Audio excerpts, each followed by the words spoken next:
أعوذ بالله من الشيطان الرجيم بسم الله الرحمن الرحيم الحمد لله نحمده ونستعينه ونستغفره ونعوذ بالله من شرور أنفسنا ومن سيئات أعمالنا من يهده الله فلا مضل له ومن يضلل فلا هادي له أشهد أن لا إله إلا الله وحده لا شريك له وأشهد أن محمدا عبده ورسوله الله جل جلاله أفالندرويم prej tij falje dhe ndihmë kërkojmë për pejgamberin alayhi salatu wassalam, salavat e dërgojmë për familjen e tij të ndershme, për shokët e tij fisnik dhe për gjithë besimtarët të cilët e ndjekin rrugën e tij deri në ditën e gjykimit. Lusmi Allahun Jalla Jalaluhu që Allahu namazin tonë kabul të na i ban, adhurimet, ibadetet tona Allahu Jalla Jalaluhu me shpërblimin e tij të na e shumë fishon. Lusim Allahun Jalla Jalaluhu që në këto ditë të begata Allahu qetë me ne dhe qetë i kënaqur me veprat e tona. Vëllezër të dashur, nga veçoritë e këtij muaji të begatshëm, siç i cekëm në ligjëratën e kalume, që njëna prej atyre ishte edhe në ditën e parë të Ramazanit. Allahu Jalla Jalaluhu i hap dyert e xhennetit, i mbyll dyert e xhehenemit dhe i prangos djajt. Prandaj në këtë hadith të cilën e transmeton Ebu Huraira, do të thot pejgamberi alayhi salatu wassalam, na e bën me dije se Allahu Jalla Jalaluhu për që u lehtësu muslimanëve muajin e shenjtë të Ramazanit, do të thot ka bën disa gjëra që besimtari musliman qetë më aktiv gjatë këtij muajit në veprat e tij. Prandaj kjo e cila Allahu Jalla Jalaluhu na i ka mundsuar neve si besimtar, ne duhet me qenë besnik me Allahun Jalla Jalaluhu dhe duhet me qenë ata të cilat e shtojmë ibadetin tonë në këtë muaj, nga se kemi shumë mahlet, nga se Allahu Jalla Jalaluhu e don çdo rob të tij, dhe në këtë muaj Allahu Jalla Jalaluhu e ka bën që xhennetin e tij Allahu Jalla Jalaluhu që jep nëse ai i përfill urdhrat e tij dhe nëse e shton ibadetin e tij. Një ashtu Allahu Jalla Jalaluhu në këtë muaj i mbyll dyert e xhehenemit për besimtarët. Do të thot besimtarët edhe pse janë, do të thot me iman ndoshta të dopt, mirë po në këtë muaj shohim se aktivizohen, do të thot aktivistët e këtij muaji, dhe se gjërat të cilat vinë në këtë muaj janë shumë mahlet dhe janë shumë më të mira, nga se Allahu Jalla Jalaluhu premton se edhe djajt, ato të cilat bojnë sytje, djajt e këqij, të cilat do të thot e ngacmojnë besimtarin jashtë këtij muaji, në këtë muaj do të thot janë të prangosur nga ana e Allahu Jalla Jalaluhu. Nuk do të thot kjo se njeriu do të thot do t'i lënë gjitha punët ose gjitha mëkatet, sepse nuk janë vetëm djajt, nuk ka vetëm shejtani ai i cili bën sytje. Bën sytje edhe nefsi i njeriut, egoja e tij dhe shoqëria ku ai do të thot ndikohet, apo shumë faktorë të tjerë. Prandaj duhet me qenë ma të kujdesshëm në këtë muaj. Njëna nga veçoritë të cilat e përmendëm se në këtë muaj ishte edhe zbritja e Kur'anit. Do të thot Allahu Jalla Jalaluhu e kishte bën që fjalët e tija të zbresin ose të zbret Kur'ani në muajin e Ramazanit. Prandaj pejgamberi alayhi salatu wassalam do të thot tregon se kur ishte në shpellën Hira, siç e përmendëm, i erdhi Xhibrili alayhi salatu wassalam, përpara herë ishte muaji Ramazan. Një ashtu tham se Abdullah ibn Masudi do të thoshte për ajetin në suratul Qadr, inna nazalnahu fi lailatul qadr, do të thot ishte momenti kur Allahu Jalla Jalaluhu e kishte zbrit Kur'anin nga lehvi mahfudhi në qiellin e dunjos. Sot do të shohim se njëra nga veçoritë në këtë muaj e cila ka ndodhur është edhe lufta e Bedrit. Lufta e Bedrit, vëllezër të dashur, ishte një betejë interesante dhe ishte një betejë shumë e rëndësishme për fitoren e muslimanëve. Prandaj kjo luftë ishte njëra ndër fitoret të cilat i kishin marrë kamp besimtarët musliman, dhe se kishin marrë shumë pasuri, kishin fituar shumë ganimet. Prandaj do të shohim se si ka ndodhur dhe në çfarë mënyre do të thotë ka ndodhur lufta e Bedrit. Kjo lufta e Bedrit e ka marrë emrin, do të thotë lufta e Bedrit, nga se ka ndodhur në një luginë, do të thotë e cila është mes Mekës dhe Medinës, e cila e ka emrin Bedr. Kjo luginë ndodhet në jug perëndim të Medinës, do të thotë rreth diku 150 kilometra larg, do të thotë larg Medinës, ose themi 300 kilometra larg Mekës. Prandaj më afër ka qenë qyteti i, domethënë, Jambo. I thonë një qytet është mes Mekës dhe Medinës, e ka emrin Jambo, diku 65 kilometra. Kjo rrugë që ka kalu, do të thotë, karavani në krye me Ebu Sufjanin, të cilën kanë dashur të shkojnë në Sham për me bë tregti.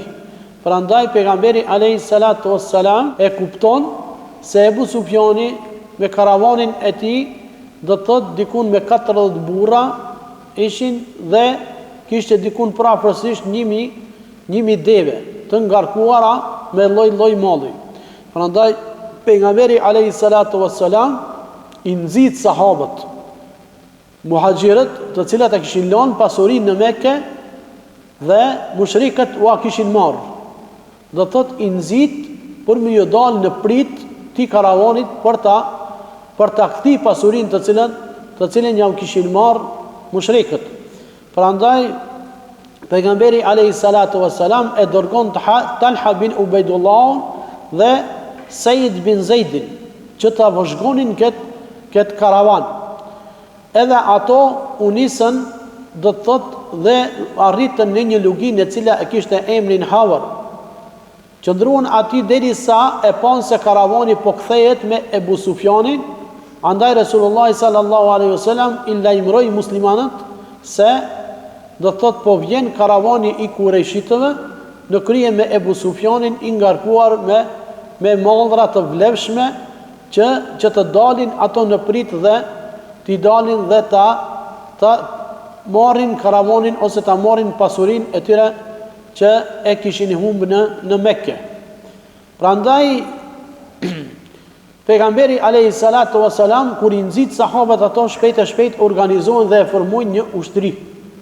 Ushtria e muslimanëve e cila ishte e formuar ishte nga dikun parafërsisht 315 veta, 315 ushtarë. Prej tyre ishin vetëm 86 muhaxhir. Medinasët, do të thotë, nuk i dhanë shumë rëndësi kësaj përballje. Mirë po, ishte me të vërtet një luftë e cila konsiderohet se është njëra ndër luftët më të mëdha dhe luftët më fituese të besimtarëve. Kështu që u përgatitën dikun jo shumë, me një 2 kuaj dhe 70 deve, dhe u nisën për në luginën Hawar, ku ishin, do të thotë, siç thash, Talha bin Ubaydullah dhe Said ibn Zaidi, që kishin shku me vëzhgu karavanin se ka po shkon.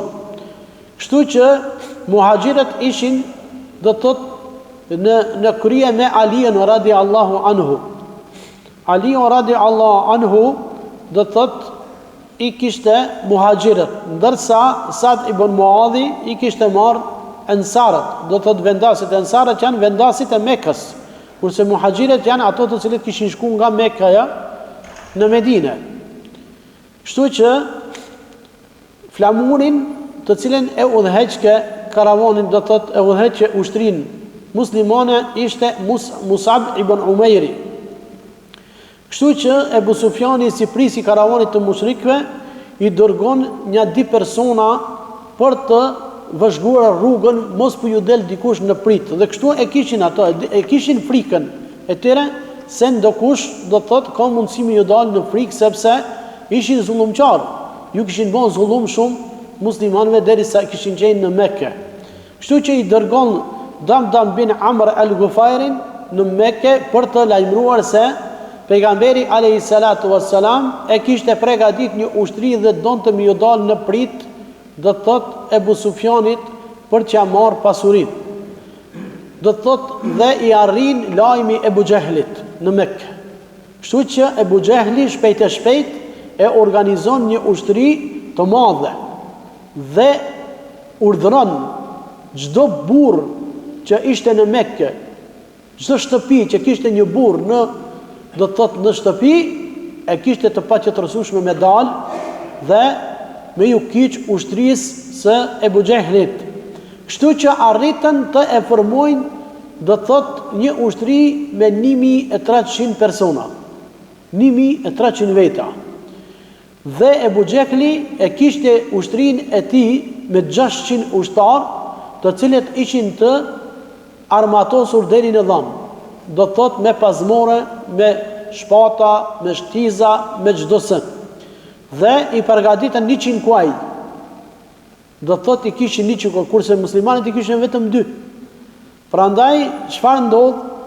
Dy burrat të cilat e vëzhgonin terrenin, do të thotë lajmërojnë Ebu Sufjanin, sepse do të thotë i kanë pa një 2 veta të pusin e Hawar duke pi ujë dhe e kanë morë rrugën për Medinë. Dhe Ebu Sufjani çka ban? Do të thotë mendon se muslimanët ko kanë kthi për Medinë dhe e pas kanë lanë pritën, do të thotë mi u dal në rrugë. Kështu që e lajmëron Ebu Xehlin dhe i thot Ebu Xehlit se muslimanët janë kthi prapë për me shku në Medinë. Dhe ato mushrikët të cilët kanë qenë, do të thotë janë nisë për me ardhë në Bedër, fillojnë dhe janë përqa me zvetë. Disa thojnë, do të thotë s'kemi nevojë me shku ne, se ishte rruga e gjatë 350 km. Do të thotë a me shku, a mos me shku, dhe fillojnë të përqahen. Kështu që disa refuzojnë, do më thonë 300 veta që ishin të Ebu Xehlit kthejen mbrapa. Ebu Xehlit do të thotë se i kishte 1300, 300 kthejen për në Mekë, kurse mbetet me 600 ushtar dhe 400 do të thotë rezervista, sikur ne mi thonë. Edhe i ka morë me vete dhe ju ka thonë se Ebu Xehli nuk kthehet në Mekë. Du me abo me dije Muhamedit se unë ka me shku në luginën ku ai ka dash me dal me mprit, ka me qëndru disa ditë ati, kemi me ngran, kemi me pi, kemi me festu, deri se ta morin vesh musliman se ne jemi të fortë dhe ne nuk friksohemi për tyre. Kështu që kur kupton Muhamedi alayhi salatu wassalam, çka ban? Organizon ushtrinë, nga se ai nuk ishte kthi, mirë po kishte një strategji tjetër që ato mos ta vrejnë. Kështu që do të thotë i organizon ushtrinë e tij dhe i pozicionon. Do të thotë muhaxhirët në krye me Ebu Bekrin, Omerin dhe Aliun radhiyallahu anhum, do të thotë propozuan për me shku deri në Bedër. Pastaj Sa'd ibn Muadhi i dha besën pejgamberit alayhi salatu wassalam se ushtria muslimane nuk ka për të kthyer në Medinë edhe nëse humbin deri te i fundit. Do të thotë ja japin besën pejgamberit alayhi salatu wassalam. Kështu që vendosën në natën, do të thotë e 17, sepse kur janë nisë prej Medinës kanë qenë me 8 Ramazan. Do të thotë paramendojnë se kanë udhtu, do të thotë 9 ditë për me arrit deri në luginën e Bedrit. Kur arrin në natën e 17 të Ramazanit në luginën e Bedrit, atëherë aty te lugina e Bedrit kanë qenë disa pusa, do të thonë kanë qenë disa bunarna, të cilat udhtarët kur kanë shku aty pari kanë kalu, do më thonë kanë morë ujë me veti, kanë pi ujë, i kanë ushqet, do të thotë ato kafshët të cilat i kanë pas, dhe kështu do të thotë ka qenë aty ai pusi ose disa pusa të cilat kanë shfrytzu udhtarët këtë rrugë. Dhe pejgamberi alayhi salatu wasalam urdhron ushtrinë e vet që me u afru te ato pusët. Çka ndodh te ato pusët kur arrin aty? njëri prej shokëve të pejgamberit alayhi salatu wassalam, i cili ka qenë do të thotë strateg luftarak, e ka pas emrin Habab bin Mundhir.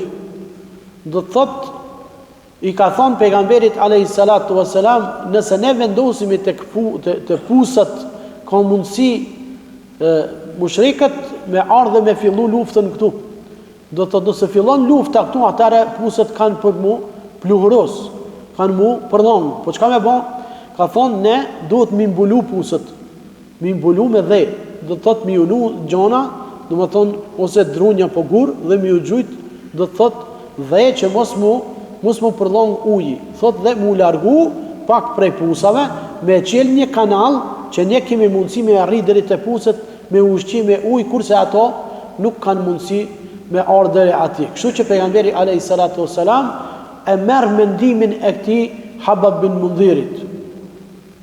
Prandaj vendosën në advent strategjik. Kjo natë ishte nata, si thash, nata e 17 Ramazan, vitit të dytë hijri. Do të thotë, vitit të dytë hijri. Allahu xhalla xjalaluhu në këtë natë, interesant, për me fillu atë ndihmën e muslimanëve, çka ban? E lëshon një shi, edhe pse nuk kishte mjegulla gjatë ditës. Do të thotë, tregohet se nuk kishte asnjë mjegull në qiell. Mirë po, brenda natës, Allahu xhalla xjalaluhu për t'ia vlerësuar besimtarëve, do të thotë, e lëshon një shi natën. Dhe në këtë shi, do të thotë, ndodh një gjë interesante, që Allahu xhalla xjalaluhu e ban që besimtarët musliman, të cilët ishin të lodhur gjatë rrugës, ishin të raskapitur, se kishin ecë shumë larg, do të thotë, edhe ishin lodh, ishin ul, do të thotë, në atë vendin aty me pushu, ai shi ujë kishte fresku. Ja kishte hekat lodhjen. Dhe se Allahu xhalla xjalaluhu e përmend suratul Anfal kur thotë, kur Zoti bëri që ju të kotini në gjumë të lehtë për qetësim, nga ana e tij Allahu e lëshoi një shi prej reve për t'u pastruar me të dhe për t'u larguar shqetësimin e gjallit, nga se ato kishin pak droje muslimanët, sepse që do të thotë ato mushrikët ishin me numër shumë të madh dhe ishin me të armatost dhe kishin një çfarë droje. Mirë po Allahu xhalla xjalalu përmes këtij shivit ja jek atë drojen, atë do të thotë atë frikën e vogël të cilën e kishin.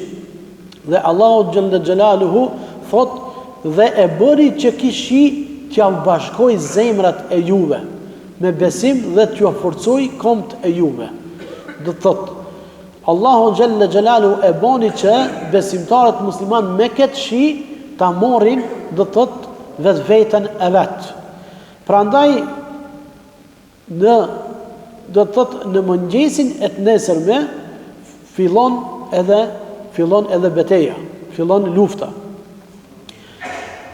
Mushrikët, të cilët ishin në anën e kundërt, do të thotë, e lëshojnë një ushtar shumë, do të thotë, i fortë, edhe ishte armiku i madh i Muhamedit alayhi salatu wassalam, i cili e kishte emrin Al-Aswad Abdi Al-Aswad Al-Muhzin, do të thotë, nga kureshitët.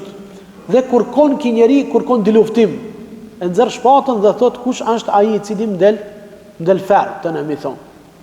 Dhe çka ban? Do të thot, në këtë di luftim del Hamza bin Abdul Muttalib, do të thonë kusherini i pejgamberit alayhi salatu wassalam, i del në di luftim. Dhe çka ban? Do të thot, për me një herë, do të thot, ja prat një në ngom ati dhe e rëzon në tokë. Dhe prit pak që ajtë qohët, pa i s'kon mund si muqu, dhe pastaj e godet në qafë dhe ja kut kokën. Në këtë moment, vetëm e shofin mushrikët se do të kenë një humbje në këtë luft. Prandaj urdhron Ebu Xehli që të dalin në di luftim 3 vete nga ato, 3 nga këto që ta shofin atë zotësinë dhe atë, do të thotë, di luftimin mes muslimanëve dhe mushrikëve. Çka ndodh këtu? Këtu ndodh që do të thotë nga muslimanët dalin 3. Kush janë ata? Ubejde ibn Harith, Hamza bin Muttalib edhe Ali ibn Abi Talibi. 3 këto luftar të pejgamberit alayhi salatu wasalam, dalin në dy luftim me mushrikët, të cilët ishin Utbe ibn Rabia, do të thotë Shejbe ibn Rabia edhe Walid ibn Utbe. Këto tre ishin nga mushrikët. Çka ndodh? Ndodh që përfundimi i këtij dy luftime ishte që muslimanët e fitojnë luftën në dy luftim. Prandaj Allahu xhalla xjalaluhu e thot në një ajet, thot unë jam me ju, andaj u jipni zemër besimtarve. Allahu xhalla xjalaluhu e ka zbrit këtë ajet enkas për muslimanët. Dhe thot unë do ta fus frikën në zemrën e jo besimtarve. Andaj o ju besimtar, rrihni ata në qafë dhe në gjithë do thot gishtrin kudo që ti kapni. Prandaj Allahu xhalla xjalaluhu ju jep shpresë besimtarve sepse ato do të jenë triumfues në këtë luftë. Edhe i thot sepse pejgamberi alayhi salatu wasalam në vendin ku ishte strehu, ku ja kishin lënë disa gjelmosha në mbrojtje, pejgamberi alayhi salatu wasalam rritte në këmbë dhe kishte ngrit duart lart dhe e lutte Allahun xhalla xjalaluhu me zon të lartë. Dhe e lutte për çka? Për fitore. Dhe Allahu xhalla xjalaluhu ja zbret një ajet dhe i thot pejgamberit alayhi salatu wassalam, thot unë do t'ju ndihmoj me 1000 engjëj, me 1000 melek. Pejgamberi alayhi salatu wassalam nga gëzimi i madh i vërtet Ebu Bekrit. Dhe i thot erdhi ndihma ja Ebu Bekr. Thot Allahu xhalla xjalaluhu do ta zbres Xhibrilin. Thot me 1000 melek. Thot më shohni, do thot hini në turrën e luftës. Prandaj kështu besimtarët musliman do thot fillojnë betejën në Bedër.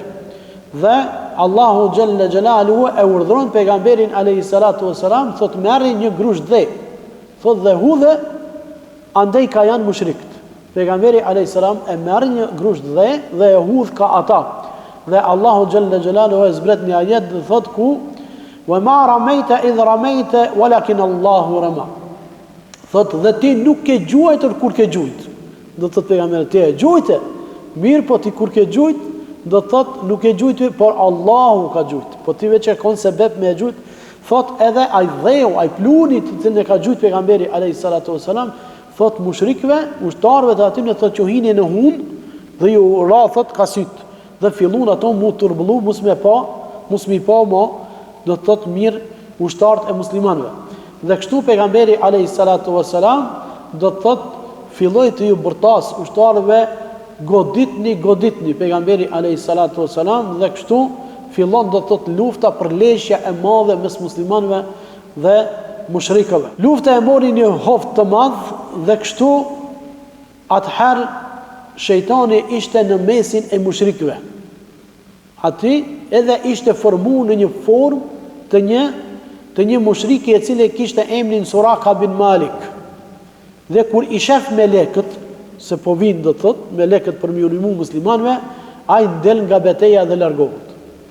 Edhe njëri prej atinëve i cili e kishte shok këtë Surakën, do thot këtë Suraka bin Malik, e ka emrin Harith bin Hisham. Do thot kur e pa se po del nga betejë, po i thot këtij ja Suraka, ku je tu dal nga betejë? Ku po ik? Ai nuk e dinte se ishte ai shejtani. Edhe i thot ati ku po del nga betejë. Edhe ai i thot vallahu, thot ka ardhur ndihma e Allahut, thot unë i friksojm Allahut edhe ik ai del. Do thot edhe e ngon, do thot ke Harith bin Malik, Harith bin Hisham e dëgjon fjalën e atij dhe thot kur jam taku me Suraka, do thot Suraka bin Malikin më ka thonë vallahi s'kam biseduar me ty. Do thot ja ka bëvë dije se me të vërtet do thot ka qenë shejtani i cili i ka mashtruar mushrikët, do thot me i fut në këtë luftë. Kështu që lufta merr hovë dhe besimtarët do thot me të madhe i mbysin mushrikët. Çka ndodh derisa do thot mbaron lufta dhe mushrikët e humbin luftën, do thot fitojnë muslimanët. Kur fitojnë muslimanët, do thot nga muslimanët që kishin vdek në këtë luftë ishin do thot 14 shahid. Vetëm 14 persona kishin vdek. Do thot. 6 ishin nga muhaxhirët, do të thotë nga ato që kishin ardhur nga Mekka në Medinë, dhe 8 ishin nga ensarët. Kurse mushrikët kishin vdek 70 veta. 70 veta. Dhe shumica e tyre do të thotë çka ishin mbytur, ishin udhëheqësa të luftës, ishin komandanta, domethënë, kishin qenë udhëheqësa të luftës. Kështu që pasi mbaron lufta, pejgamberi alayhi salatu wasalam i urdhëron, do të thotë që mi nxjerr në shesh, mi po ato se kush janë të vrarë nga mushrikët dhe kush janë të vrarë nga muslimanët. Pastaj pejgamberi alayhi salam masi i shef, ka qenë një pus, aty një pus do të thotë i shterr, do të thotë nuk ka pas ujë, domethënë aty në Bedër. Dhe pejgamberi alayhi salatu wasalam i urdhëron shokët e vet të merrni këto 70 persona që janë vrarë, thotë ti hudhni në atë pusin, në atë bunorin. Edhe ato i hudhin. Edhe masi i hudhin aty, pejgamberi alayhi salatu wasalam afrohet te ai bunori. Dhe afrohet dhe ju thotë: sa farafis i keq që ishit ndaj pejgamberit tuaj. Pse ju ka thonë sa farafis? Se shumica e atyre që kanë qenë nga familja e pejgamberit alayhi salatu wasalam. Ebu Xhehli ishte kushërini i pejgamberit alayhi salatu wasalam. Do të thotë, ai ishte i pari i cili e luftonte pejgamberin alayhi salatu wasalam. Thotë të gjithë ju më quajtët gënjeshtar. Thotë derisa të tjerët thotë më besuan. Thotë ju më pengonit e të tjerët thotë më ndihmonin. Ju më dëbuat nga Mekja, thot, e të tjerët më dhanë shtëpi. Prandaj pejgamberi alayhi salatu wasalam ja u ban Medina aty dhe njëri prej tyre, prej sahabeve, i thot pejgamberit alayhi salatu wasalam: ja Rasulullah, thot, pse po ju flet këto kanë vdek? Kto më nuk dëgjojnë. Pejgamberi alayhi salam çka ju thot? Thot vallahi këto dëgjojnë edhe më mirë se ju. Këto janë të dëgju fjalët e mia edhe më mirë se ju. Prandaj me këtë ajet pejgamberi alayhi salatu wasalam fillon tani me i thirr ato emër për emër, o filan, filani, o filan biri i filanit. A nuk do ta keshit më mirë thot me Allahun dhe pejgamberin e tij, atyre që janë kon bunon, thot me të vërtet, thot na e fituam atë që na ka premtuar Allahu xhalla xhelalu.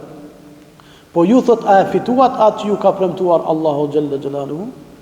Omeri radiallahu anhu i thot pejgamberit alayhi salatu wasalam: ja Rasulullah, a me të vërtetë dëgjojnë këto? Pejgamberi alayhi salam ju thot: pasha Allah, ju nuk dëgjoni as pak më mirë se ata. Thot në një version tjetër qëndron: ju nuk dëgjoni as pak më mirë se ata, vetëm se ata nuk përgjigjen. Do thot ata e kanë dëgjuar mirë pejgamberin alayhi salatu wasalam çka ju ka thënë. Dhe kështu do thot mbaron lufta e Bedrit, do thot dhe muslimanët kthehen, do të thotë me shahidët e tyre, të cilat ishin, siç thash, do të thotë 14, 6 nga muhaxhirët, 8 nga ensarët, dhe me gjithë pasurinë të cilën e kishin nga se mushrikët ishin tërheq edhe kishin shkuar në Mekë. Ebu Xhehlin e kishin mbyt në këtë betejë. Dhe pejgamberi alayhi salatu wassalam pyet, thot, kush e ka mbyt? Ebu Xhehlin tregoi një ditë gjelmosha, thotë kemi pyet një luftar nga ana jonë se ku është Ebu Xhehli, se nuk e njihshmi. Ishin nga ensarët. Ditë gjeptëri, thot, vallahi ju vërsulëm që të dytë, thot, po nuk e pam shpatën e cila ishte ai i cili ja kuti kokën. Do thotë ja kishin marrë kokën e Ebu Xhehlit dhe e kishin çuar te pejgamberi alayhi salatu wassalam. Kështu që mbaron kjo betejë e madhe e muslimanëve me një fitore të madhe, dhe muslimanët që prej kësaj dite që në këtë fitore i kishin marrë, do të thotë kanë të kishin marrë forcën e tyre, dhe kështu që për veçoritë tjera të cilat muaj Ramazan kanë ndodhur dhe shumë gjëra të tjera, inshallah do t'i shohim në ligjëratat e ardhshme. Aqulu qawli hadha wastaghfirullaha li wa lakum, inna Allaha ghafurur rahim. Allah ju shpërblej përdorimin.